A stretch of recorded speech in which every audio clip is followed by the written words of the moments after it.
Germanton super speciality hospital, doctor Mir Jawad Zar Khan, senior experienced orthopaedic surgeon, bone fracture, joint replacement, hip replacement और spine surgery.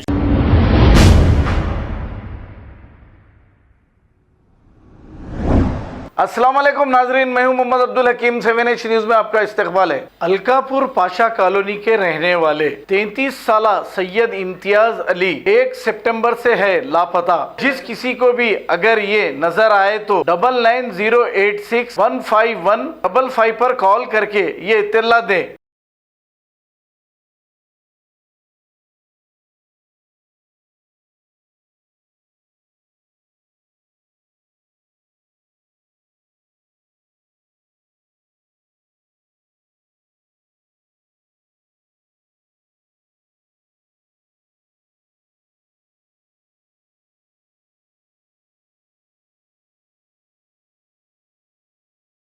Germanton super speciality hospital, doctor Mir Jawad Zar Khan, senior experienced orthopaedic surgeon, bone fracture, joint replacement, hip replacement और spine surgery कामयाबी से अंजाम दे रहे हैं। इसके अलावा neuro surgery, cardiology, gynaecology, dental, general medicine, dialysis और फिजियोथेरेपी जैसे शोबाजात में इंतहाई कामयाबी के साथ वाजिबी फीस में इलाज किया जा रहा है। शेयरिंग और प्राइवेट रूम्स, अस्पताल में 24 घंटे MRI, CT scan, 2D digital X-ray, ultrasound, operation theatre, ICU और लैब की सहूलत दस्तयाब है। आपकी उम्मीदों के ऐन मुताबिक Germanten super speciality hospital, pillar number 150, Attapur, Hyderabad.